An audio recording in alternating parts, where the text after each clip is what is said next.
Good morning सबको।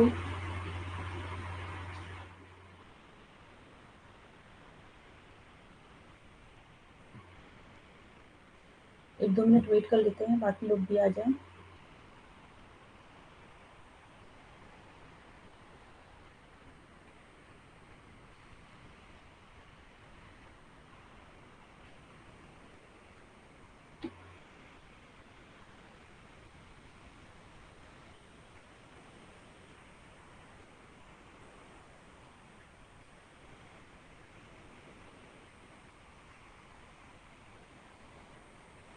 अब आप लोग की यूट्यूब वाली क्लास नहीं होगी।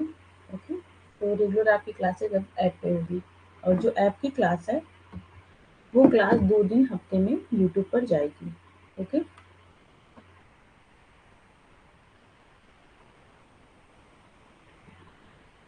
तो आज की क्लास में हम लोग पढ़ेंगे एनईपी 2020 के बारे में।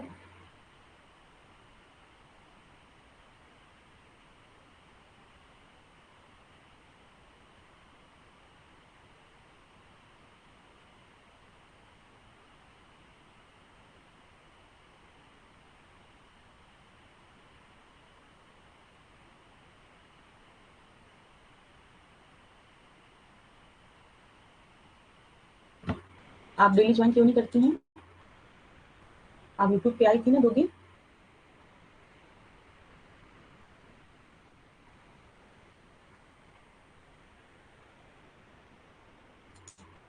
रिकॉर्डेड क्लास आप देख रही हैं?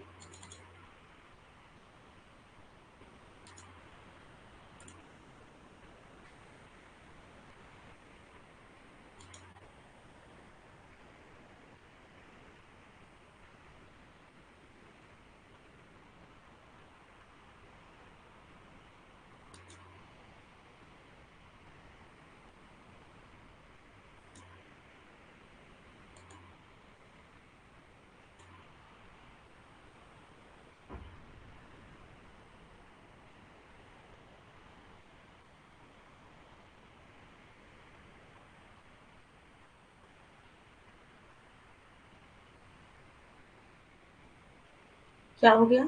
आप जो बोल रही है समझ में नहीं आ रहा, फिर से थोड़ा बोलिए।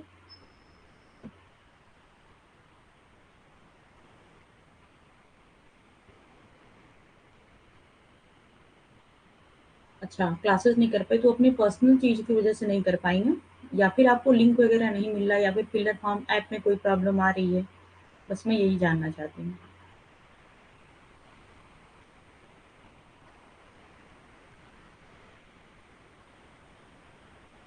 फिलर फॉर्म की तरफ से तो कोई आपको प्रॉब्लम नहीं आ रही है? ओके, ठीक है फिर। पर्सनल है तो ठीक है, आप उसको मैनेज करिएगा।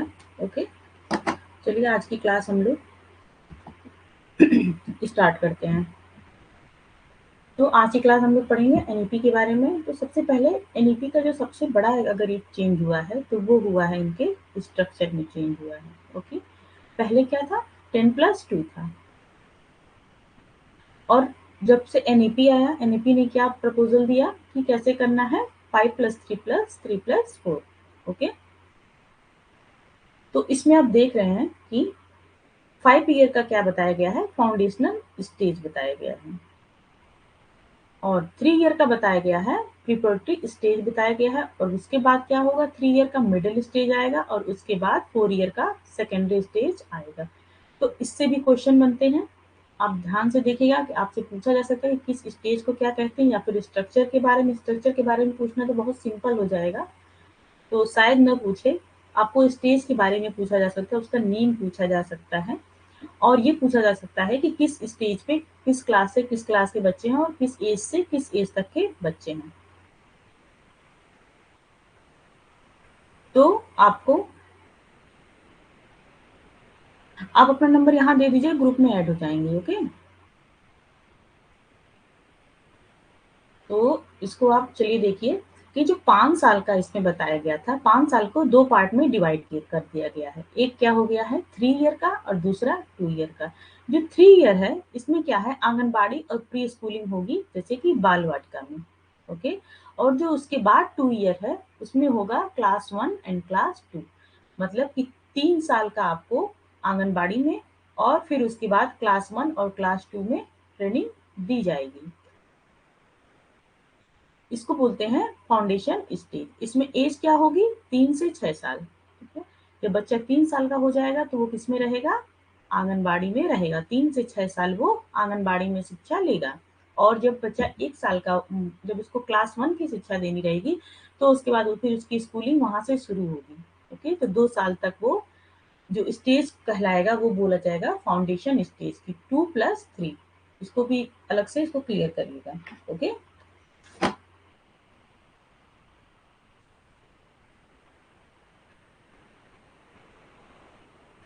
चलिए नेक्स्ट देखिए, इसमें क्या था?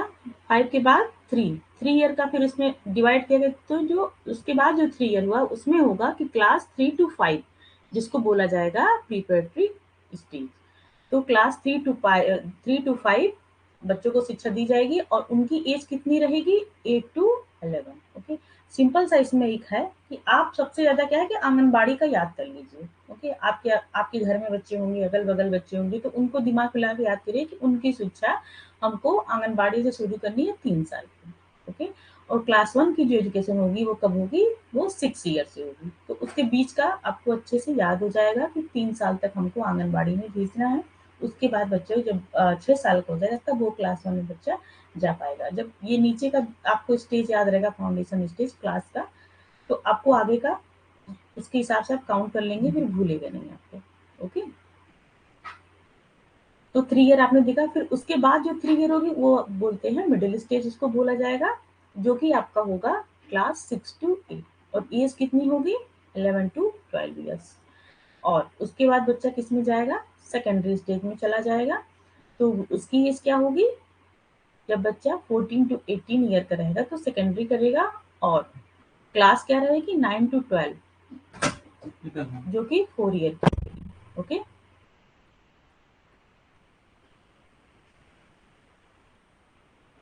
तो इसमें आपको क्या क्या चीजें याद करनी है? पहले तो आपको स्ट्रक्चर एकदम याद होना चाहिए कि 5+3+3+4 स्ट्रक्चर होना चाहिए। और जो नीचे का जो बांटा गया है, तो हो सकता है इससे भी क्वेश्चन उठ जाए कि 5 जो फाउंडेशन स्टेज का 5 ईयर बताया गया, उसको किन 2 पार्टों में बांटा गया। तो आप याद रखिएगा, एक 3 ईयर और +2 दोनों मिला के 5 बांटा गया है। और स्टेज को नाम क्या बोल दिया जाता है? जो चारों नाम मैंने अभी आपको बताया अलग अलग, इसको भी याद रखिएगा।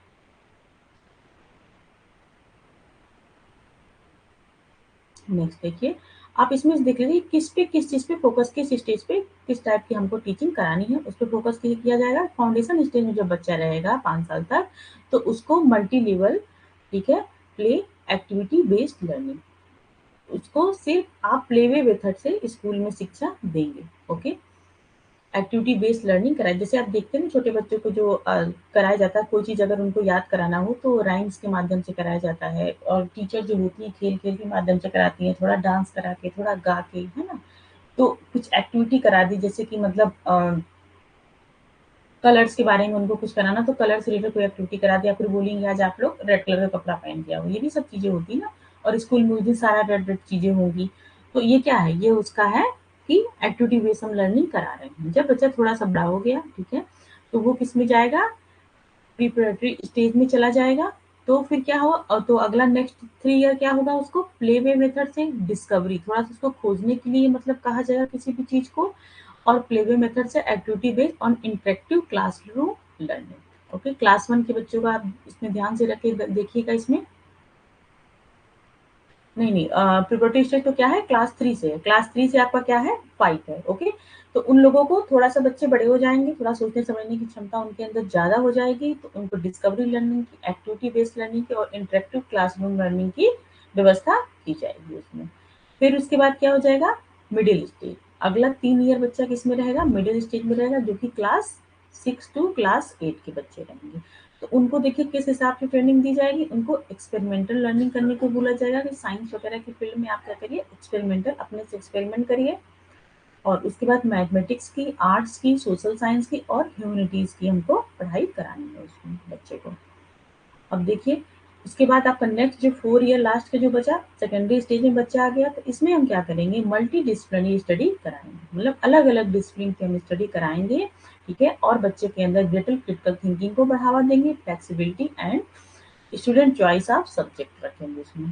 चीज़ों में फ्लेक्सिबिलिटी रखेंगे करिकुलम में, ओके, और उनके सब्जेक्ट उनके चॉइस के जो सब्जेक्ट हैं उनको चुनने में सहायता करेंगे। मतलब वो अपनी चॉइस के अनुसार सब्जेक्ट ले सकते हैं कि उनको साइंस लेना, आर्ट लेना, कॉमर्स लेना, क्या पढ़ना है, ठीक है। तो इतना एक ओवरव्यू हो गया। अभी और भी हम लोग इसमें चीजें पढ़ेंगे, है ना। तो यहाँ तक क्लियर हो गया सबको। एनईपी 2020 ऐसा क्वेश्चन है कि 2-3 क्वेश्चन आपको बहुत आराम से मिल जाएंगे, ओके। फर्स्ट पेपर में भी आ जाएगा आपका, सेकंड पेपर में आ जाएगा, तो दोनों मिला के देखिए तो 3-4 क्वेश्चन तो बन ही जाते हैं एनईपी से, ओके। लेकिन अभी जो एग्जाम हुआ था ये वाला, अभी जो आप लोग दे के आए थे इसको, इसमें क्वेश्चन एनईपी से कम आए थे शायद, है ना। क्योंकि मैंने जब क्वेश्चन देखा तो उसमें एनईपी से क्वेश्चन बहुत कम दिखे, या फिर नहीं दिखे, एक ही तो दिखे होंगे, इतना क्लियर नहीं है, पर क्वेश्चन कम थे। हर बार क्वेश्चन ज्यादा बनते हैं। हो सकता है नेक्स्ट ईयर में आपसे क्वेश्चन एनईपी से ज्यादा पूछा जाए, ओके। जो भी क्वेश्चन आया था उसमें ज्यादातर क्वेश्चन 1968 1986 से ज्यादा क्वेश्चन आए थे एनईपी से। तो नहीं आया तो यानी आप अगले के लिए तैयार रहिए, उसमें आने के चांसेस पूरे हैं।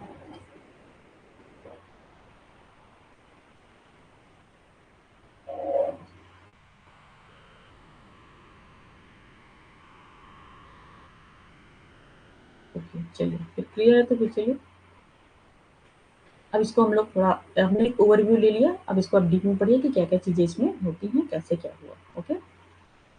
तो ये भी क्वेश्चन आता है कि किस समिति ने इसको लिया, तो आप लोग को पता है कस्तूरी रंजन ने समिति जो बनाई गई वो एनईपी को प्रपोज की थी, okay? New Education Policy NEP 2020 with the aim to introduce several change in the Indian education system from the school to college level। जो एनईपी आई वो बहुत सारी तरीके की चेंजेस की, क्योंकि देखिए जो एनईपी बनी थी पिछली एनईपी वो उसमें काफी टाइम हो गया था, ओके। तो जब नई एनईपी आई तो उस समय जो नया माहौल चल रहा है, जो नई चीजें चल रही हैं, उनको ऐड करने की कोशिश की। NEP 2020 aim at making India a global knowledge super power. इनका एम था कि हम इस हिसाब से एजुकेशन सिस्टम को रखें कि जो हमारा देश है वो एक ग्लोबल नॉलेज की तरह उभरे, एम्पावर बने, ठीक है, सुपर पावर की तरह से उभरे। और एक एक चीज मैं बता देना चाहती हूँ, कल आपका क्या है, 15 अगस्त है, ठीक है। तो 15 अगस्त है, तो उस दिन आपकी छुट्टी रहेगी, उस दिन क्लास बंद रहेगी आपकी, ओके। स्वतंत्रता दिवस है, आप सब स्वतंत्र है अपने हिसाब से, आप लोग मजा करिए, जिसको पढ़ना है पढ़िए, जिसको नहीं पढ़ना है, जहाँ जाना है घूमना है, जो कुछ भी करना है अपने हिसाब से एक दिन रहिए आप लोग, ओके। तो कल क्लासेज आपकी क्लोज रहेंगी।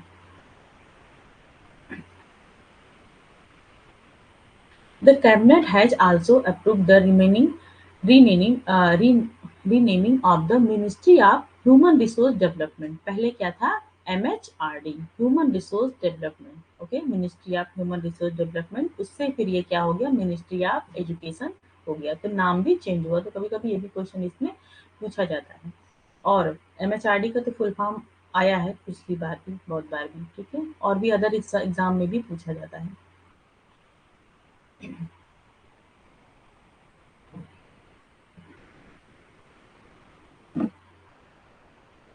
और जो एनईपी 2020 बनाई गई उसका बेस क्या था, जो पिछली की एनईपी था वही उसका बेस है। तो पहले से बताएं कि जो भी पहले की पॉलिसी चली आ रही है, जब हम न्यू पॉलिसी बनाते हैं तो पिछली की पॉलिसी को भी एक बार रिव्यू किया जाता है, उसको देखा जाता है कि क्या इसमें अच्छा है और क्या इसमें और हम अपडेट कर सकते हैं। तो हम ये कह सकते हैं कि एनईपी 2020 क्या है, एक तरीके से अ, एक तरीके से आप देखिए कि मतलब उसमें थोड़ा इम्प्रूवमेंट किया गया है, जो 1968 और 1986 की आपकी एजुकेशन पॉलिसी थी, ओके।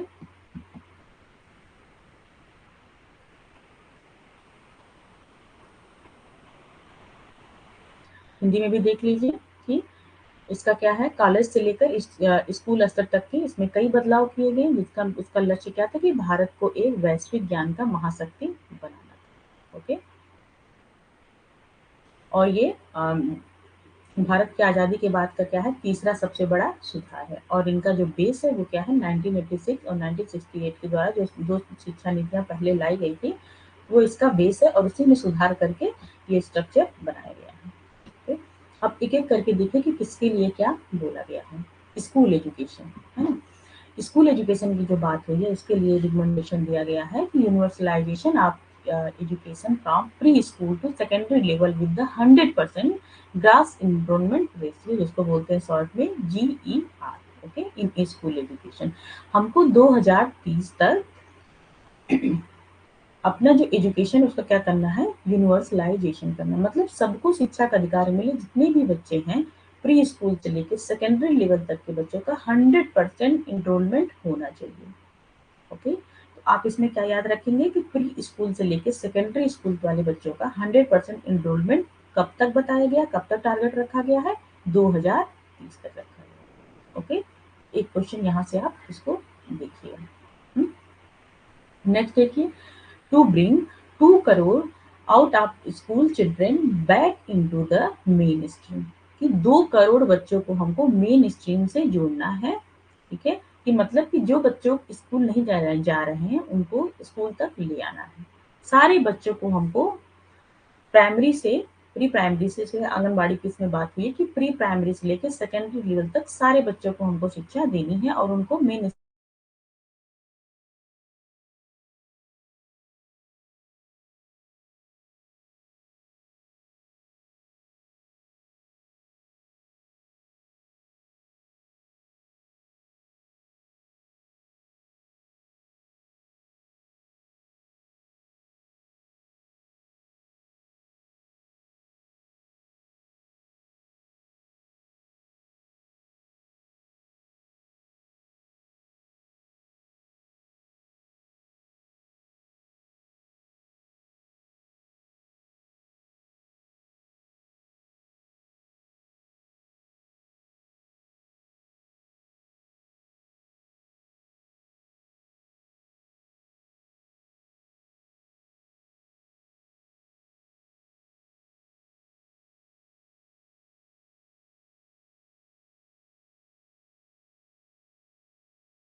ठीक है, आप लोग आ गए? वीडियो ऑडियो क्लियर है?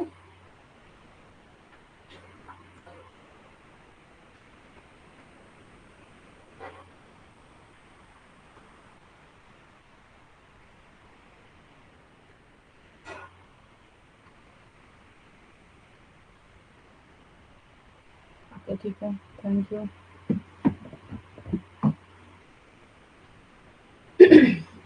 लाइट का क्या है, चली गई है ना? बहुत डिस्टर्बिंग है ना, बीच बीच में क्लास कट जाती है तो सही नहीं होती फिर।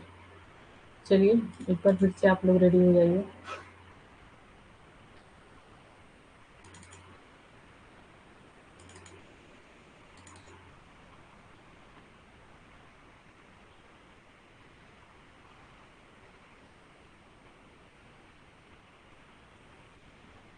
बात है, लाइट कटने से वाईफाई चला जाता है ना, फिर प्रॉब्लम हो जाती है। और मोबाइल का नेटवर्क इतना अच्छा होता नहीं है कि उससे लाइव क्लास ली जा सके, क्योंकि लाइव क्लास के लिए अच्छा नेटवर्क चाहिए, एकदम स्ट्रॉन्ग नेटवर्क चाहिए।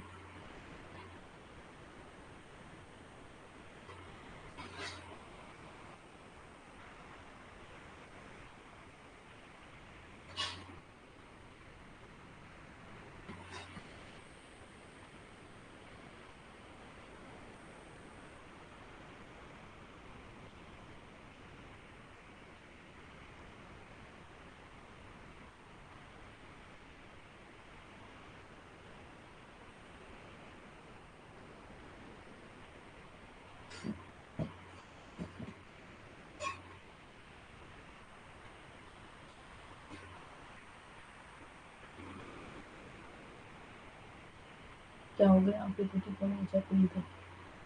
बातें बहुत ज़्यादा स्लाइड इसमें बन गई है ना, तो इसलिए थोड़ा सा लोड होने में टाइम लगा। ओके, चलिए फिर मिलने वाला है।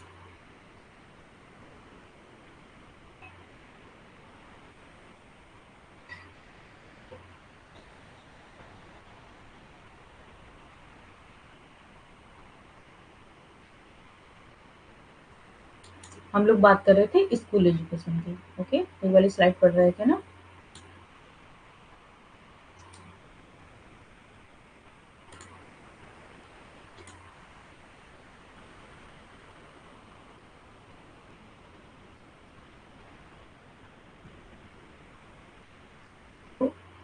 ये आपकी हो गया था, हम लोग पढ़ चुके थे कि 2030 तक हमको क्या करना है, 100% बच्चों का इनरोलमेंट कराना है pre school to secondary school में। ओके, और करोड़ बच्चों को हमको मेन स्ट्रीम से जोड़ना है, यानी सबको उनको यूनिवर्सलाइजेशन कराना है, एजुकेशन का सबको एडमिशन कराना है और शिक्षा की पहुंच सब तक पहुंचनी है। ठीक है, सब बात एक ही हुई। और आपने क्या देखा, जो भी आपने स्ट्रक्चर देख लिया कि 10+2 किसके द्वारा रिप्लेस हो गया है, 5+3+3+4 के द्वारा रिप्लेस हो गया है। और इसकी जो एज है वो आपने देख लिया था अभी पहले ही, तो इसको हम लोग आगे करते हैं।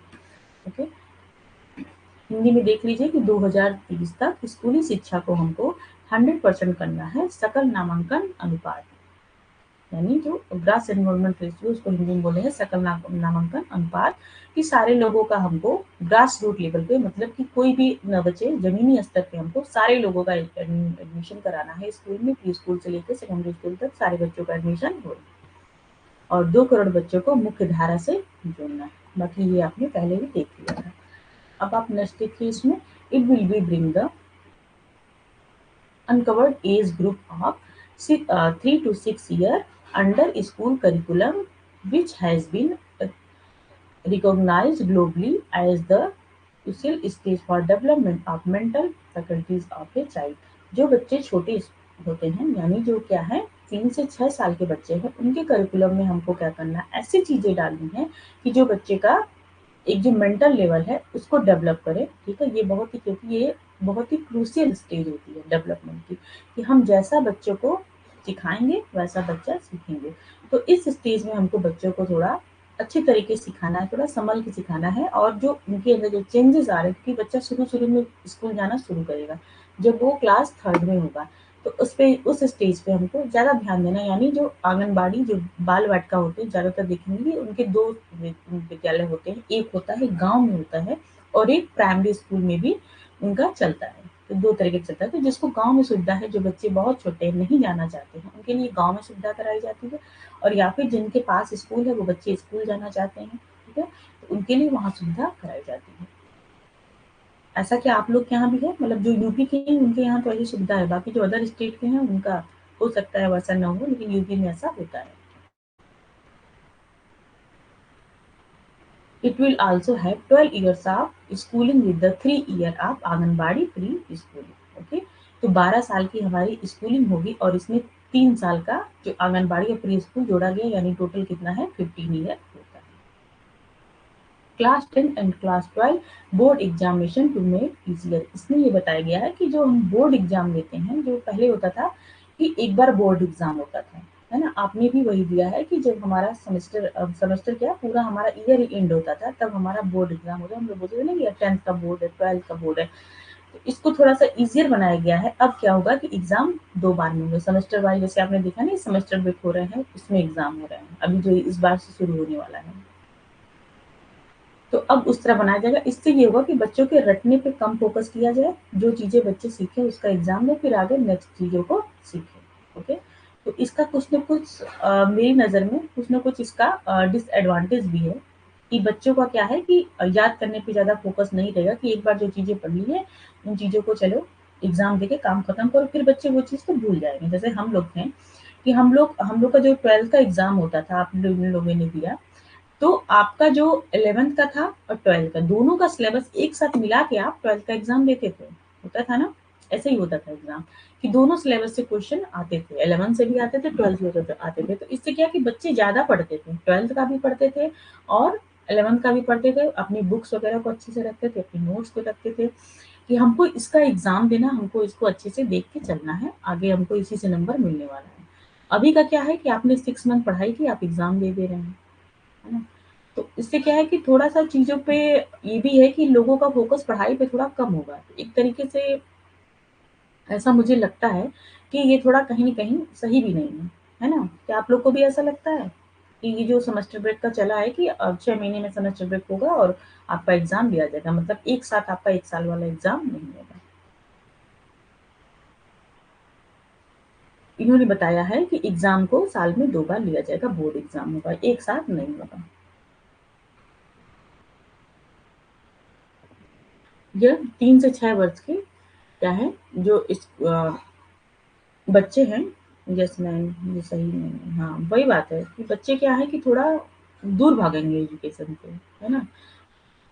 क्योंकि फैक्ट्स को याद करना बहुत ज़रूरी है, आगे जो भी एग्ज़ाम दे रहे हैं, अभी जो आप एग्ज़ाम दे रहे हैं, ओके? आपको आदत है फैक्ट्स की याद करने की, कि क्या चीज़ कैसे होता है, पूरे कॉन्सेप्ट को समझने की आदत है आपको, कि डेट वगैरह याद करने की, तो वो बच्चे ज़्यादा क्लियर कर पाएँगे आगे के एग्ज़ाम।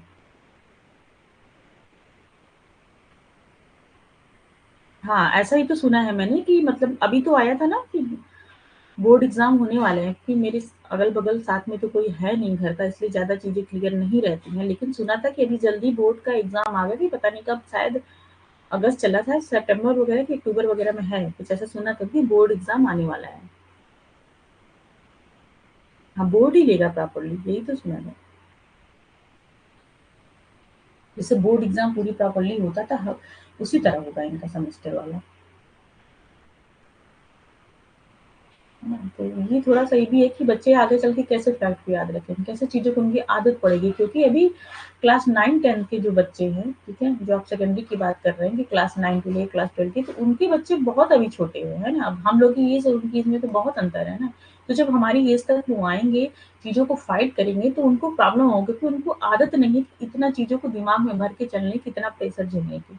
तो अभी वो छोटे हैं, मतलब उस लेवल तक आके बहुत छोटे भी नहीं कहलाएँगे, ठीक है?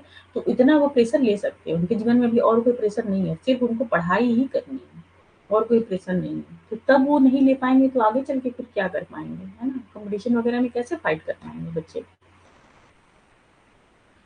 तो ठीक है, लेकिन अगर कुछ लोगों ने बनाई है, तो कुछ सोच समझ के बनाई होगी, है ना? तो ठीक है, अच्छा है, जैसे भी। इसमें 12 साल की स्कूलिंग शिक्षा के साथ 3 साल का आंगनबाड़ी भी जोड़ा गया है। 12 प्लस 3 को 3 ईयर का 3 ईयर का इसमें आंगनबाड़ी, जो बाल वाटिका की बात हुई, और 12 ईयर की इसमें जो अपनी स्कूलिंग की बात हुई है।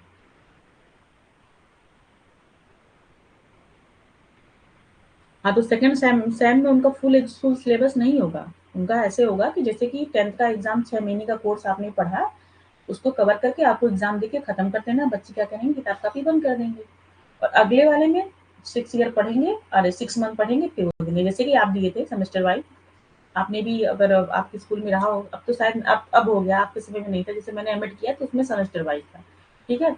तो सेमेस्टर वाइज़ ही एग्ज़ाम होते थे, 6-6 महीने भी एग्ज़ाम होते, तो हम भी ऐसे करते थे। 6 महीने पढ़ के, कैसे भी जान लगा के पढ़ के एग्ज़ाम दे के बात खत्म करो, फिर अगला सब्जेक्ट पढ़ो 6 महीने वाला, है ना? ऐसे ही होता है। तो एक बार आदमी जान जाता है कि ये पीछे नहीं पूछा जाएगा तो कोई पढ़ता भी नहीं है ना? ये सबके साथ होती है। और देखिए क्या बात हुआ है कि वोकेशनल एजुकेशन को स्टार्ट कर देना है हमको क्लास 6 से। देखिए जो जितना इसमें ब्लैक पॉइंट है ना, इसको आप अच्छे से याद रखिएगा, इसीलिए ब्लैक पॉइंट किया गया है ताकि ये चीज़ें इम्पोर्टेंट है, ओके? छोड़िएगा नहीं, क्योंकि क्वेश्चन इससे बन सकते हैं। आपसे पूछा जा सकता है कि किस स्टेज से या फिर किस क्लास से हमको वोकेशनल एजुकेशन स्टार्ट कर देने की बात की गई है अकॉर्डिंग टू न्यू एनईपी, तो आप क्या बताएँगे, क्लास 6 से हमको वोकेशनल एजुकेशन स्टार्ट कर देनी है। हुँ। और ग्रेड 5 तक हमको क्या करना है, मदर टंग और रीजनल लैंग्वेज में शिक्षा देनी है। No language will be impose to on any student, मतलब कि हमको किसी स्टूडेंट में कोई मतलब प्रेशर नहीं बनाना है कि उसको दूसरे लैंग्वेज में शिक्षा देनी है या फिर उसको लेनी है। हमको क्लास 5 तक बच्चों को कोई प्रेशर नहीं करना, उसकी जो रीजनल लैंग्वेज है वो उसमें पढ़ाई कर सकता है, जो उसकी मदर टंग है उसमें पढ़ाई वो कर सकता है, ओके? और बच्चों का क्या करना, असेसमेंट में जो बात हुई है कि असेसमेंट रिफॉर्म हुआ है, असेसमेंट में आपको सुधार किया गया है कि 360 डिग्री होलिस्टिक प्रोसेस कार्ड बनेगा, जिसके थ्रू बच्चों का हम असेसमेंट करेंगे। ऐसा नहीं है, पहले क्या होता था आपके हमारे समय में कि हमारा सिर्फ और सिर्फ हमारी एजुकेशन देखी जाती थी कि मैं साइंस में कितना नंबर पाई, मैं मुझे मैथ कितनी आती है, मुझे सोशल साइंस कितनी आ रही है, ठीक है? इसी चीज़ पे फ़ोकस किया जाता है, किसका कितना नंबर आ रहा है, सिर्फ़ एजुकेशन पर ही फ़ोकस किया जाता था। लेकिन अभी क्या करना है कि पूरा ओवरऑल उसका होलिस्टिक आपको प्रोसेस कार्ड बना के उसका पूरा चीज़ देखना है, ओके?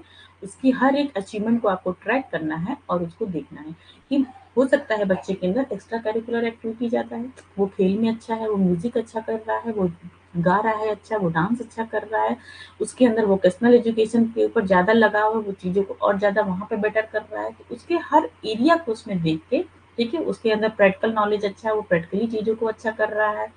तो इन सब चीज़ों को आपको ध्यान में रख के आपको बच्चे का असेसमेंट करना है। ऐसा ना कि सिर्फ़ और सिर्फ़ बच्चे का हमको सब्जेक्ट देखना है कि वो साइंस में कितना तेज़ है, वो मैथ में कितना तेज़ है। ओके?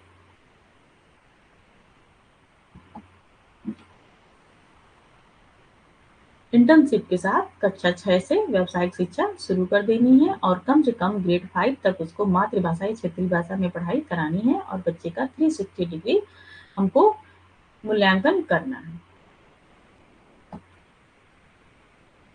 अब आप इसमें देखिए, यहाँ पे एक ओवरव्यू दिया गया है, इसको भी आप देख लीजिए, कुछ की फीचर्स क्या हैं।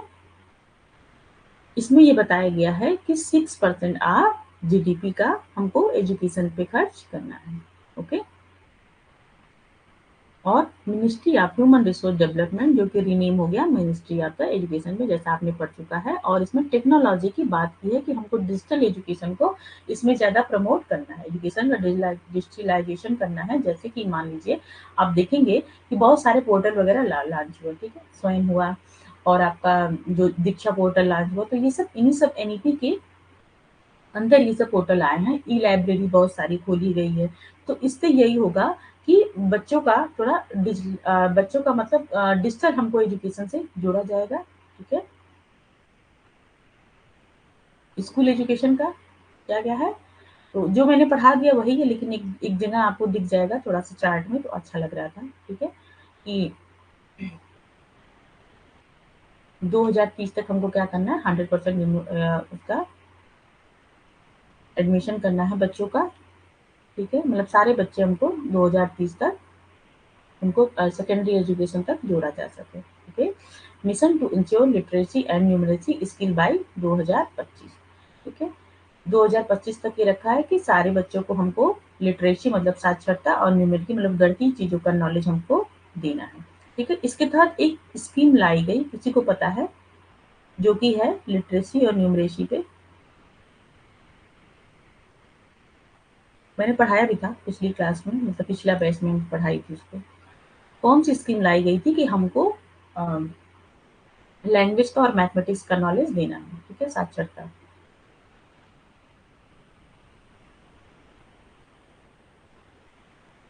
किसी को याद है?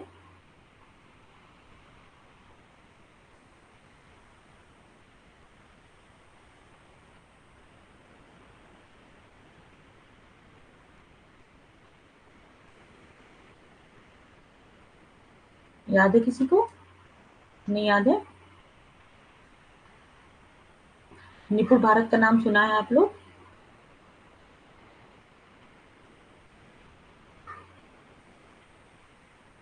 निपुण भारत के तहत ये ले आया गया था कि हमको जो भी 3 से 9 वर्ष के बच्चे हैं, ओके, इनको हमको, यस, निपुण भारत, तो इनको क्या करना है, हमको साक्षर बनाना है। और कम से कम 3 से 9 साल के जो बच्चे, उनको बेसिक हमको लैंग्वेज का नॉलेज, मतलब लैंग्वेज का ये मतलब है कि पढ़ना लिखना उनको आना चाहिए, और उनको बेसिक मैथमेटिक्स आनी चाहिए। जो स्कीम ये ले आई गई है निपुण भारत के तहत ले आई गई। ये जो एनईपी है ना, बहुत ब्रॉड है। मैं बहुत ज़्यादा इसमें स्लाइड बना के लाई हूँ। आप देखिएगा कि शायद एक क्लास में कंप्लीट ना हो पाए, इसके लिए 2 क्लास हमको लेनी है, 2 घंटे इस पे लेक्चर हो सकता है, 2 घंटे लेक्चर चल जाए इस पे, ठीक है? तो बहुत ही ज़्यादा ब्रॉड है ये स्कीम, और इसके अंदर फिर भी चीज़ें बची गई हैं, है ना? जो मतलब जो स्कीम वगैरह ले आई गई, फिर भी बची रहेंगी इसमें। तो उसको भी मैं कवर कराने की पूरी कोशिश करूँगी, ताकि आपका जो एनईपी वो अच्छे से पूरी तरह से कवर हो जाए। लेकिन अभी आप ओवरऑल चीज़ें देखिए, मतलब ज़्यादा चीज़ें आपको यहाँ पे कवर मिल जाएँगी। मैं बीच-बीच में चीज़ों को थोड़ा-सा ऐड करके बताती भी रहूँगी। ओके? तो मदर टंग क्या होना चाहिए? क्लास 5 तक आपका मदर टंग होना चाहिए इंस्ट्रक्शन का। और new curriculum it include 31st century skill. जो हम नया करिकुलम बना रहे हैं उसमें 31st सेंचुरी स्किल, मतलब जो आज के ज़माने की चीज़ें चल रही हैं, जो आज के ज़माने की स्किल है, उसको हमको ऐड करना है, और वोकेशनल प्रोग्राम को भी क्लास 6 से हमको पढ़ा देना है। ओके? जो जो ये बोर्ड का एग्जाम चल रहा है, उसको ईजियर बनाना है। ओके? और हायर एजुकेशन का भी देखिए, स्कूल एजुकेशन, हायर एजुकेशन की बात आपको एक ही जगह मिल जाएगी, जो बहुत ज़्यादा इंपॉर्टेंट पॉइंट है, की पॉइंट है। इसमें क्या करना है, एक अम्ब्रेला रेगुलेटर बनाना है, मतलब एक अम्ब्रेला बॉडी बनाना, जो एक बॉडी बनाना है जो वो सारी चीज़ों को देखेगी। हायर एजुकेशन का इसमें क्या है, मेडिकल और लीगल कोर्सेज जो हैं, लॉ के कोर्सेज हैं, मेडिकल के कोर्स एमबीबीएस को इसमें नहीं रखा गया है। ओके, तो इससे भी आपके क्वेश्चन आते हैं कि किन कोर्सेज को एनईपी में अंदर नहीं रखा गया। तो आपका क्या है, मेडिकल और क्या है, law. Okay, flexible, holistic, multidisciplinary, UG degree of 3 to 4 year duration. Duration की बात हुई है कि जो आप देख रहे हैं ना कि इंटीग्रेटेड कोर्सेज लाए गए हैं, इंटीग्रेटेड बीएड लाए गए हैं, वो कितने साल के हैं, वो 4 साल के हैं। तो ऐसे भी रख किया गया है कि आप ग्रेजुएशन को किसी और के साथ, जो यानी आप, जो बच्चा पेडागोगी भी पढ़ना चाहता है, ग्रेजुएशन करना चाहता है, तो 4 साल का वो इंटीग्रेटेड बीएड कोर्स कर ले।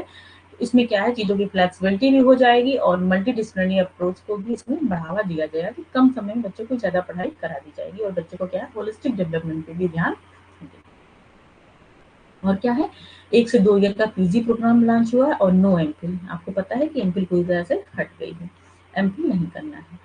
अब आपको डायरेक्ट पीएचडी मिल जाएगा। पहले क्या था कि आप एमफिल करके पीएचडी में जाते थे, अब ये हो गया कि आपको डायरेक्ट पीएचडी में जाना है, और पीएचडी में आपको 6 मंथ का कोर्स वर्क कराया जाएगा, जो कि आपको एमफिल में जो जानकारी दी जाती थी वो आपको पीएचडी में ही दी जाएगी। 6 मंथ का आपको कोर्स वर्क करा दिया जाएगा।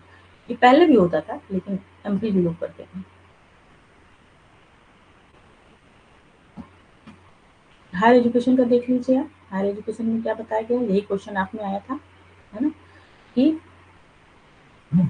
हायर एजुकेशन में हमको 50% तक एनरोलमेंट ले आना है। कब लाना है, 2035 तक ले आना है। ओके, और इसमें हायर एजुकेशन में सीटें एडेड की हैं, ताकि ज़्यादा से ज़्यादा बच्चों को हायर एजुकेशन मिल सके। तो कितनी सीटें की गई हैं, 3.5 करोड़ सीटें ऐड कर दी गई हैं हायर एजुकेशन में। ओके,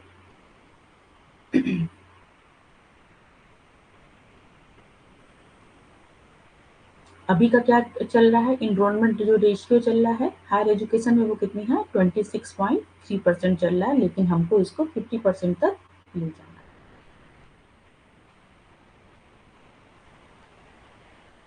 और इसमें किसकी बात हुई है? Multiple entry and multiple exit की बात हुई। जो हमारे कोर्सेज चल रहे हैं या फिर वो ग्रेजुएशन के, मान लीजिए 3 साल का कोर्स चल रहा है, आप पोस्ट ग्रेजुएशन का 2 साल का कर रहे हैं, किसी भी चीज़ का आप कोर्स कर रहे हैं, तो उसमें क्या आपको मल्टीपल एंट्री का ऑप्शन मिलेगा कि आप बार-बार एंट्री मार सकते हैं और बार-बार एग्जिट भी मार सकते हैं, है ना?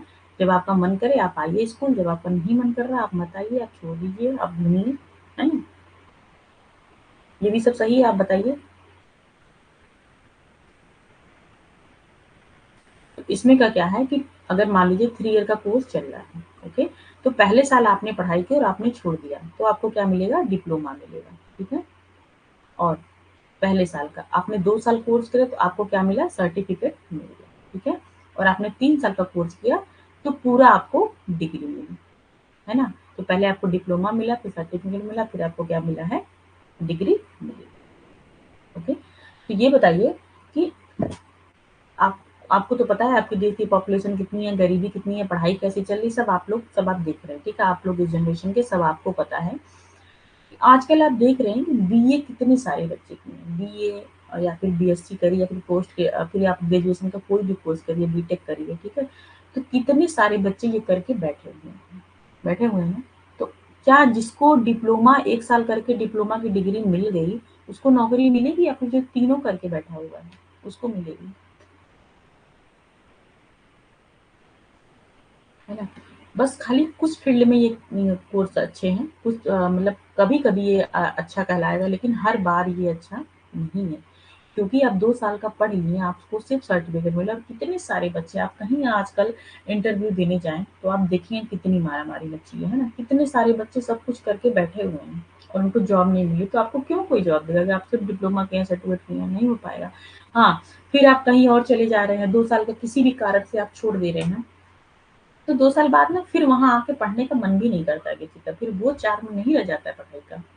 तो एजुकेशन एक तरीके से ना पूरी, मतलब जिस बच्चे के साथ ऐसा हो जाए, ठीक है? कोई भी गर्ल हो, कोई भी बॉय हो, ठीक है? किसी कारण से उन्होंने छोड़ दिया, तो ठीक है, बाद में उसका ये है कि उसका साल बच जाएगा, ये अच्छाई है, लेकिन फिर वो बात नहीं रह जाएगी पढ़ने में। लेकिन ठीक है, इसका एक एक फ़ायदा भी ये है इसका कि आपका फिर से आपको 2 साल आपने पढ़ लिया, तो अब 2-3 साल का आप में गैप हो गया, तो फिर ऐसा नहीं होगा कि आपको फिर से पढ़ाई करनी पड़ेगी, ओके? ये जो गैप है, ये कितना तक होना चाहिए? कितने ईयर का इसमें पॉसिबिलिटी है? इतना गैप आप कर सकते हैं। पता है किसी को? कितने ईयर का गैप हो सकता है?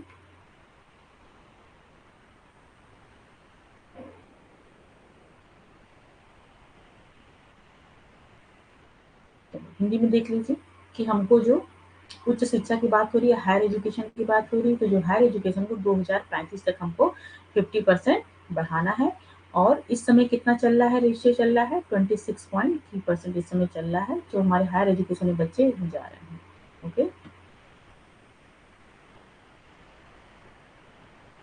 और मल्टीपल एंट्री और मल्टीपल एग्जिट होगा इसमें, ठीक है? एमफिल कोर्स क्या होगा? डिसकंटिन्यू हो जाएगा, मतलब बंद कर दिया जाएगा। And all the courses at undergraduate and postgraduate and PhD level will now be interdisciplinary। तो और बाकी कोर्सेज चलेंगे जो कि इंटरडिसिप्लिनरी रहेंगे, कि कोई भी किसी सब्जेक्ट का लेके, कोई भी सब्जेक्ट लेके, वो चाहे उसको करना हो, अंडर ग्रेजुएट करना हो या पोस्ट ग्रेजुएट करना हो या फिर पीएचडी किसी सब्जेक्ट से करनी हो, तो वो कर सकता है। मान लीजिए कि आपने आज तक क्या पढ़ा, आपने पोस्ट ग्रेजुएशन किसी भी सब्जेक्ट से किया हुआ है, मान लीजिए आप एजुकेशन से किए हैं, ओके? तो पीएचडी आप किसी अदर सब्जेक्ट में भी कर सकते हैं, है ना? सिंपल सा ये इसका फंडा है इसमें। और सबसे अच्छा क्या बताया इन्होंने? एकेडमिक बैंक ऑफ क्रेडिट, है ना? इसको बोलते हैं एबीसी। मतलब कि जो आप पढ़ाई कर रहे हैं, वो आपकी पढ़ाई क्या होगी? क्रेडिट के रूप में आपके बैंक में जमा होगी, ठीक है? देखिए, आपके यहाँ क्या है वो नहीं पता, लेकिन मतलब यूनिवर्सिटी में क्रेडिट सिस्टम पहले से ही चला आ रहा था। तो जैसे कि मान लीजिए आपका कोई कोर्स है, ओके? आपने कोई कोर्स किया यूनिवर्सिटी में, तो वो आपका क्रेडिट में ही रहता था, हाँ? कि हर सेमेस्टर का अलग-अलग क्रेडिट मिलता है। तो अब क्या है, अब इसको मतलब कोई भी फील्ड हो, मतलब कि आप इसको देखेंगे हायर एजुकेशन के कॉलेज वगैरह में भी हर जगह इसको लागू कर दिया गया है कि आपको वहाँ पे क्रेडिट मिलेंगे, कि इस कोर्स के इतने क्रेडिट। जैसे कि आप मान लीजिए कि अभी जो हमने बात किया कि आपने 1 साल का कोर्स किया, है ना। आप बीए किए, आप 1 साल का बीए कर लिए, तो उस पर्टिकुलर सब्जेक्ट के लिए आपको उतने क्रेडिट मिलेंगे कि आपको 1 साल अगर आप कोर्स करेंगे तो आपको क्या है 100 क्रेडिट मिलेंगे। मतलब आपका 400 क्रेडिट का कोर्स है 4 ईयर का, तो 1 ईयर का आपको 100 मतलब 100 क्रेडिट मिलेंगे। तो आपने 2 ईयर किया तो आपके पास कितने हैं, 200 क्रेडिट आपके पास हैं। फिर बाद में जब आप आएँगे तो आपको वहाँ से पढ़ाई स्टार्ट हो जाएगी, यानी ये चीज़ आपके क्या है अकाउंट में ऐड हो जाएँगे। ओके। और ये क्रेडिट क्या है ट्रांसफर्ड भी हो सकते हैं। मान लीजिए आपने यहाँ पढ़ाई किया, आपके पास इतने क्रेडिट है, आप कहीं और पढ़ना चाहते हैं, कुछ और करना चाहते हैं, तो आपको फिर पढ़ाई शुरू से नहीं करनी होगी, आपको उसके आगे पढ़ाई करनी होगी। और जो आपके पास 200 क्रेडिट बचे हैं, ठीक है, आपके पास पहले से इकट्ठे हैं, वो क्रेडिट आपके पास मिल जाएँगे। उससे ये होगा कि आप आगे की पढ़ाई आप वहाँ से स्टार्ट कर सकते हैं। आप दिखा सकते हैं कि हाँ, मेरे पास इतना क्रेडिट है, मतलब यहाँ तक मैंने पढ़ाई की हुई है। ओके।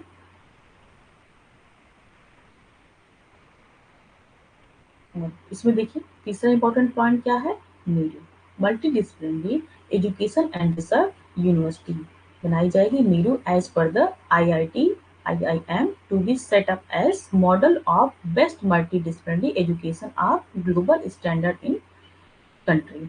ओके। तो जो भी हमारे आईआईटी हैं, आईआईएम हैं, उनमें क्या किया जाएगा कि मल्टीडिसिप्लिनरी एजुकेशन सिस्टम उसमें डाला जाएगा कि मतलब अलग-अलग भी डिसिप्लिन के लोग उसमें जाके रिसर्च कर सकते हैं, उसमें पढ़ाई कर सकते हैं।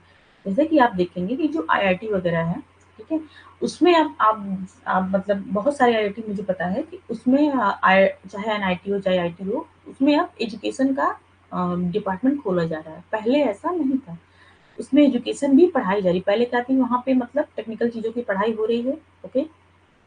लेकिन अब ऐसा नहीं है, अब वहाँ रिसर्च को प्रमोट किया जाता है ज़्यादा से ज़्यादा। तो पहले भी था, लेकिन अब क्या है कि अलग-अलग फ़ील्ड का जो मल्टी डिसिप्लिन है, उसके अलग-अलग फ़ील्ड का हमको वहाँ पे रिसर्च को प्रमोट किया जा रहा है। वहाँ पे एजुकेशन के भी डिपार्टमेंट उसमें खोले जा रहे हैं। तो पहले ऐसा नहीं था कि आदमी आईआईटी से कुछ एजुकेशन की जैसे कि आपने देखा कि एजुकेशन में पीएचडी कर सकते हैं, पहले नहीं ऐसा था। लेकिन अब ऐसे डिपार्टमेंट बहुत सारे खुल चुके हैं और भी खोले भी जा रहे हैं। कि ताकि क्या है कि मतलब आईआईटी वगैरह आपको पता है कि बहुत बड़ी संस्था होती है।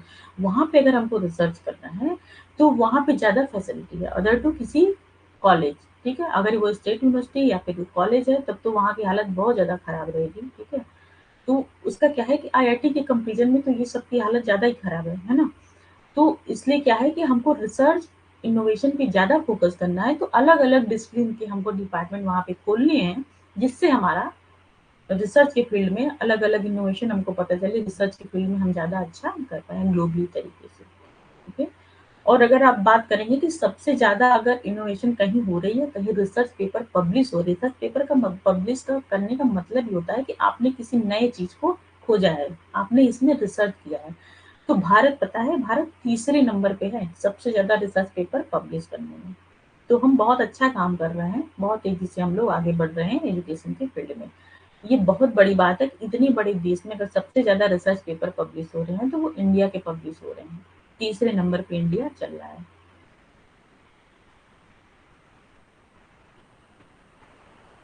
और इन्होंने बताया कि higher education commission of India will be set up as a single umbrella body. तो हायर एजुकेशन कमीशन बनाया जाएगा, जिसको बोला जाएगा HECI, और ये एक सिंगल अम्ब्रेला बॉडी होगी, जो कि इंटायर हायर ऑफ एजुकेशन जो जितनी चीज़ें चल रही हैं, उसको कंट्रोल करेगा, ठीक है? कि मतलब अलग-अलग चीज़ों के लिए अलग-अलग बॉडी नहीं होंगी, एक HECI बनाया जाएगा, ठीक है? इसको आप कुछ भी मानिए, ठीक है? तो एक कमीशन बनाया जाएगा, मतलब एक कमेटी कमीशन बन गया, यही एक सुपर पावर रहेगा जो सारे हायर एजुकेशन के फील्ड हैं, चाहे वो किसी का भी हो, ओके? उनको वो क्या करेगा, गवर्न करेगा, उनको नॉर्म्स वगैरह वही बनाएगा, जिसके अंदर मेडिकल और लॉ नहीं आएँगे, है ना? तो ये भी क्वेश्चन इंपॉर्टेंट है, इसके बारे में भी पूछा जा सकता है, इसका फुल फॉर्म भी पूछा जा सकता है। तो आप देख रहे हैं कि आप नीरू भी याद करेंगे और HECI के बारे में भी जानेंगे कि ये क्या चीज़ है ना? इसका फुल फॉर्म भी याद रखेंगे। जितने इसमें ब्लैक पॉइंट है, किसी को आप भूलेंगे नहीं।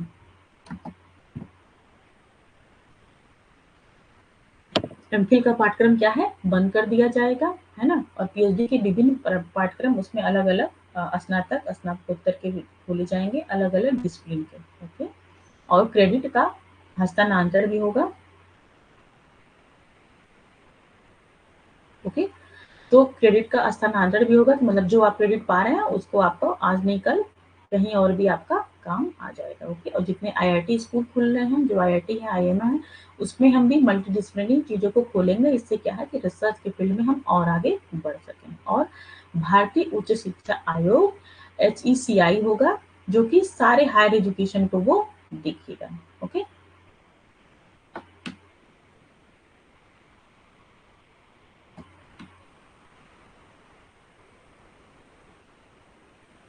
The national research foundation will be created as a apex body. और क्या होगी, रिसर्च के फील्ड में जो देखना है वो कौन करेगा, नेशनल रिसर्च फाउंडेशन एक बॉडी बनाई जाएगी या फिर एक कमीशन बनाया जाएगा। इसके तहत क्या होगा कि वो रिसर्च के फील्ड को कौन देखेगा, नेशनल रिसर्च फाउंडेशन एक एपेक्स बॉडी, मतलब सबसे बड़ी बॉडी वही होगी जो कि रिसर्च के फील्ड को चीजों को देखेगी। उसमें क्या चीज करनी हो, पेपर पब्लिकेशन का क्या रूल्स होगा, ओके, रिसर्च का क्या रूल है, क्या उसमें ग्रांट्स वगैरह देने हैं, तो वो सब कुछ कौन देखेगा, नेशनल रिसर्च फाउंडेशन देखेगा। इससे क्या है ना कि बहुत अच्छा, जब एक आदमी गवर्न करता है चीजों को ना, तो वो ज्यादा अच्छे से कर पाता है। जब उसकी 4-5 ब्रांचेस, कोई किसी में जा रहा है, कोई किसी में जा रहा है, तो इसमें ये दिक्कत होती है। ओके, तो ये काफी इसमें अच्छा है कि एक बॉडी रहेगी। इन्होंने बताया दिया कि हायर को कौन देख रहा है, रिसर्च के फील्ड को कौन देख रहा है, इन सब का ये बहुत अच्छा हो जाएगा, है ना। तो इस फील्ड में ज्यादा से ज्यादा फिर इम्प्रूवमेंट देखने को आपको मिल सकता है। Public and private higher education institute will be governed by the same set of the norms. किसी का नॉर्म्स अलग नहीं होगा। जो नॉर्म्स पब्लिक स्कूल के लिए बनाए गए हैं वही प्राइवेट के लिए भी रहेंगे। ओके, ऐसा नहीं है कि प्राइवेट वाले अलग पढ़ाई कर रहे हैं, वो अलग नॉर्म्स बना के रखे हैं, और जो गवर्नमेंट वाले हैं वो अलग कर रहे हैं। ठीक है, सबका एग्रीगेशन है, सबका मतलब इवेल्युएशन जो होगा उस स्कूल में, जो भी चीजें हैं, जो मतलब एक क्राइटेरिया फिक्स कर दिया गया है कि ये चीजें होनी चाहिए, तो सबके लिए सेम होगा, है ना। पर ऐसा होता नहीं है, प्राइवेट वाले पैसा दे के नैक वालों को सब काम करा लेते हैं, है ना। क्योंकि जो नैक में जाते हैं विजिट करने, वो प्रोफेसर ही तो होते हैं, है ना, तो वो भी आदमी है। तो ऐसा होता है कि गवर्नमेंट में तो इतना नहीं हो पाता, क्योंकि वीसी लोग अपने घर से तो पैसा देंगे नहीं कि हमारे यहाँ का हमारी यूनिवर्सिटी है, उनको आप अच्छा ग्रेड दीजिए। तो हाँ, अब थोड़ा बहुत आदमी मानवता में कम ज्यादा रहता है तो कर देता है, लेकिन प्राइवेट वाले तो पैसा दे के ही नैक वालों को अपना अच्छा ग्रेड ले लेते हैं, ऐसा होता है ना।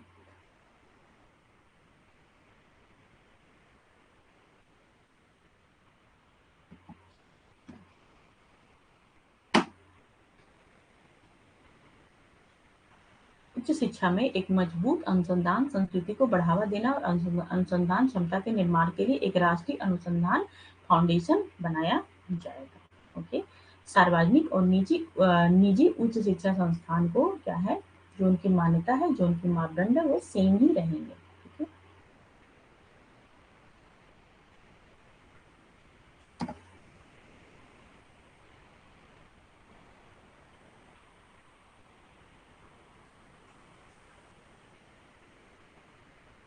अब देखिए, अब इसको आप लोग इसको भी याद रखिए कि क्या क्या चीजें इसमें चेंज हुई हैं।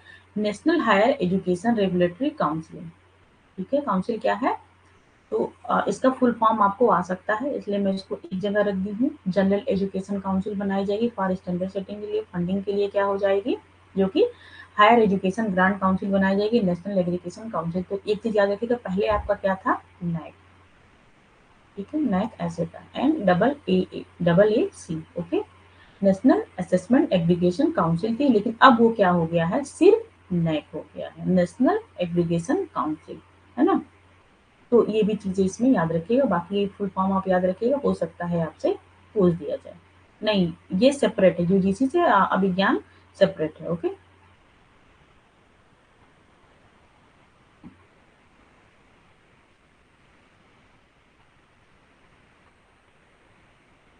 अदर चेंज देखिए, कुछ अदर भी चेंज हो गए हैं, इसको देखिए क्या क्या है।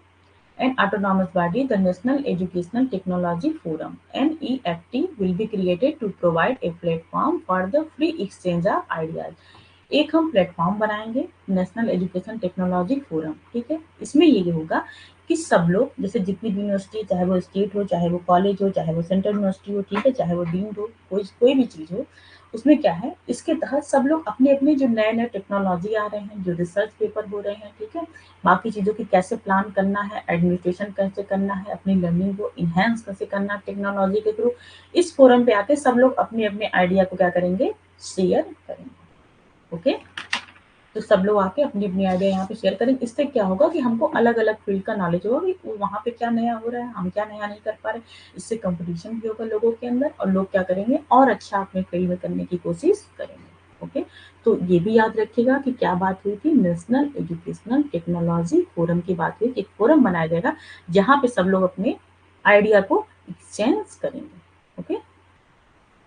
और एक क्या होगा, नेशनल असेसमेंट सेंटर बनाया जाएगा और ये सेंटर क्या इसको बोला गया था, Parakh has been created to assess the student. ये स्टूडेंट को असेस करने का काम करेगा जिसको बोला गया है परख। परख का फुल फॉर्म याद है, परख का फुल फॉर्म बहुत इंपॉर्टेंट है ना, थोड़ा सा बड़ा भी है, उसको याद करना पड़ेगा। किसी को याद है क्या परख का फुल फॉर्म? हाँ, बहुत लेंथी चैप्टर है, अभी तुम पूरा नहीं होगा, मुझे पता है नहीं पूरा होगा, है ना, एक क्लास और लेनी पड़ेगी इसके लिए। अगर सब चीज़ें कवर करनी है तो उसको लेनी पड़ेगी।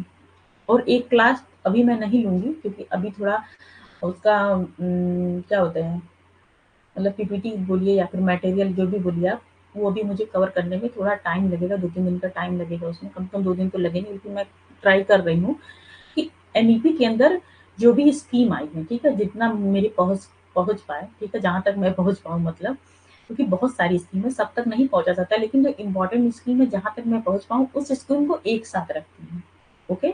जैसे कि क्या है, परख के बारे में आपने पढ़ा, है ना? निपुण भारत का पढ़ा आपने, तो एफएलएन जो आया उसके बारे में पढ़ा और आस्क टू टीचर आया है इसके अंदर। तो बहुत सारी स्कीम आई, तो सारी स्कीम को एक साथ लेके आते हैं और उसको देखते हैं, है ना? पहले तो आप एनईपी पढ़ लीजिए, उसके 2-3 दिन बाद मैं उस पे क्लास लेती हूँ।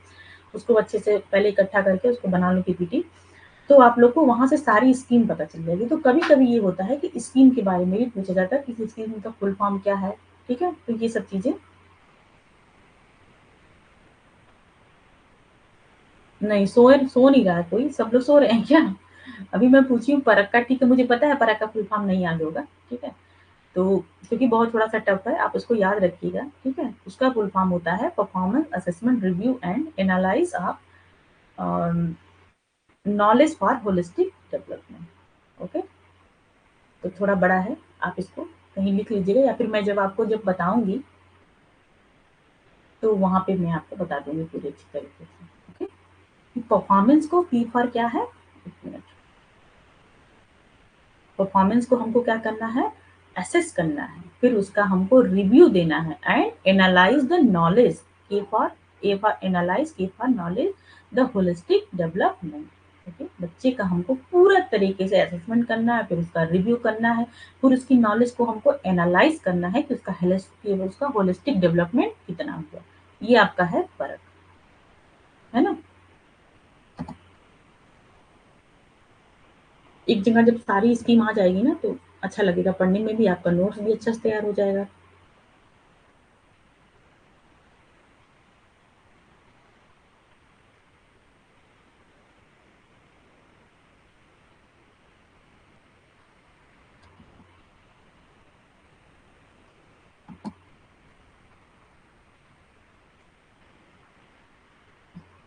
हिंदी में देख लीजिए कि हमको क्या करना है, राष्ट्रीय शैक्षिक प्रौद्योगिकी फोरम बनाना है जिसमें लोग अपने आइडियाज को एक्सचेंज करेंगे। ओके, मतलब ये क्या होगा, ये आपका वर्चुअली रहेगा, उसको चीज़ों को मतलब कहीं आने जाने की जरूरत नहीं, एक फोरम बन जाएगा, वहाँ जिसको जो चीज़ अपना देना है, जो आइडियाज देना है, जो पेपर्स लिया या फिर कुछ रिसर्च किया, कुछ इनोवेशन करनी है, तो वहाँ पे जाके एक दूसरे से शेयर करेंगे। ठीक है, छात्रों के मूल्यांकन के लिए एक क्या होगा, परख बनाया जाएगा, एक क्या है, राष्ट्रीय मूल्यांकन केंद्र बनाया जाएगा। मतलब ये क्या है, बच्चों को अच्छे तरीके से असेसमेंट करेगा कि किस विद्यालय में किस टाइप का चीजें चल रही हैं, बच्चों को कितना चीजें आए, उसका पॉलिसी डेवलपमेंट कितना हुआ, कितना नहीं हुआ। ठीक है, तो इस सब काम के लिए परख आएगा। वेरी गुड है विज्ञान। देखिए, मैं हमेशा कहती हूँ कि ज़रूरी नहीं है कि चीज़ें याद ही रहें, ठीक है? अभी जब एग्ज़ाम आता है ना, तब सारी चीज़ें आपको याद हो जाएँगी, तब आपको कोई टेंशन नहीं रहेगा, सब चीज़ें आपको याद हो जाएँगी। हाँ, अभी नहीं याद रहेंगी दिमाग में, तो नहीं आ रहा है, तो आप जो आ रहा है वही गलती बताइए, नहीं आ रहा आप गूगल से देख लीजिए, उसमें कोई बात नहीं है ना? सब करते थे, हम भी लोग करते थे। अभी मैं यहाँ बैठी हूँ तो मैं पढ़ के ही तो बैठी हूँ गूगल से ना, कैसे बैठी हूँ यहाँ पे, मुझे सब याद थोड़ी है ना? तो हम भी पढ़े हैं, गूगल से पढ़ के आए हैं, तब आपको मैं आपको अब बता पा रही हूँ यहाँ पे। तो आप उसको देख लीजिए, आप उसको कहीं लिख लीजिए, जब आप यहाँ एक बार लिख देंगे ना, कमेंट में लिख देंगे या फिर ठीक है, कहीं आपके पास आगे-पीछे कॉपी रखी है, आप वहाँ लिख दिए, तो आप जो पढ़ रहे हैं उसके बाद अगर आप वीडियो देख रहे हैं, तो वहाँ पे आप उसको देखते समय भी आप अपनी चीज़ों को याद रखिए। इससे क्या हुआ, 1-2 बार माइंड में रखेंगे, कहीं लिख देंगे, तो वो चीज़ें आपको याद हो जाएँगी, ठीक है? एकदम पूरे क्लियर याद भी नहीं रहा है, लेकिन अगर आपके सामने क्वेश्चन आएगा तो ज़्यादा चांसेस है कि आप कर ले जाएँगे, इसीलिए मैं पूछती हूँ आपसे, और कोई बात नहीं है। तो सब लोग लिखा करिए, है ना? उससे विज्ञान लिखें, तो आप लोग को भी गूगल से देख के लिख देना चाहिए, उसमें कोई दिक्कत नहीं है। आपके दिमाग में लेकिन हिट कर जाता है कि हाँ, ये चीज़ें हैं इसमें। It also paves the way of foreign university to set up the campus in India. इन्होंने इस पे भी फोकस किया है कि जो फॉरेन यूनिवर्सिटी है वो अपना कैंपस सेटअप करे इंडिया में, ठीक है? और क्या है, emphasis setting up the gender inclusion fund, special education zone for disadvantage region and group. तो इंक्लूसिव फंड की बात हुई है कि जो मतलब महिलाएं हैं, तो ज़्यादातर इस पे किस पे फोकस होगी, ज़्यादातर इस पे महिलाओं के ऊपर ही फोकस होगी, जो हमारी फीमेल हैं, उनके लिए एक अलग तरीके से फंड बनाया जाएगा कि हमको उनकी स्कूलिंग पे ज़्यादा से ज़्यादा पैसा देके उनकी स्कूलिंग को ज़्यादा बढ़ावा देना है। और स्पेशल एजुकेशन का भी जोन बनाया जाएगा कि जो डिसएडवांटेज रीजन है, जो वहाँ के बच्चे हैं, कुछ रीजन है जहाँ पे तक एजुकेशन नहीं पहुँच जाती है, तो उन लोगों को हम एजुकेशन देने का काम करें, ठीक है?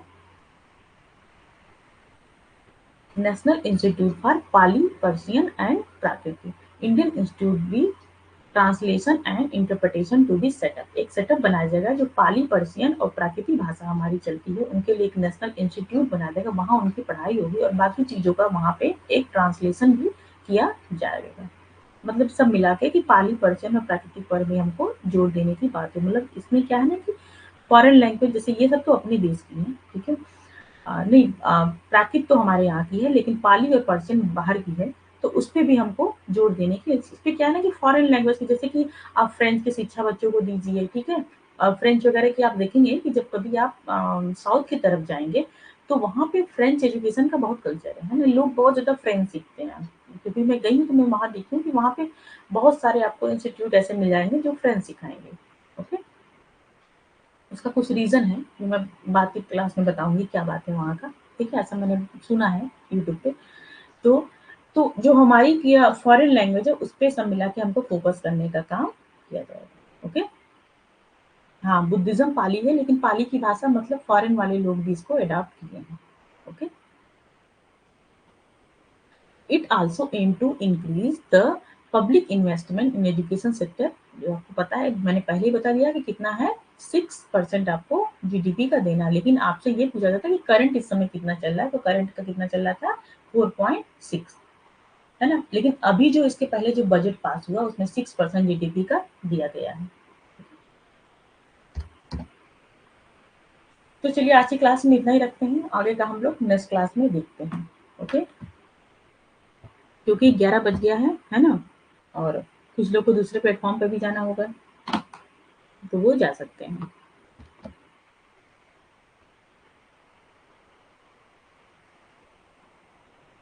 ओके, ये भी 1 घंटा अभी और चलेगा कल। उठ जाओ सभी लोग, है ना? सो गए सब लोग लग रहा है आज की क्लास में।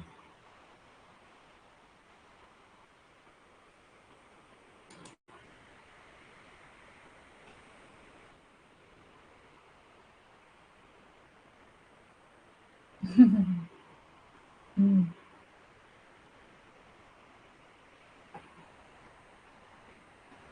अच्छा नहीं पढ़ाई क्या मैं? सब लोग सो गए, आप लोग बोल रहे हैं। हुँ,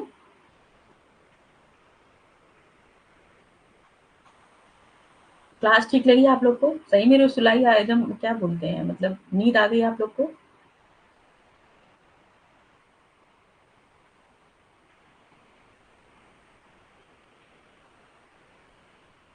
बहुत टाइम लगा चीज़ों को इकट्ठा करने में।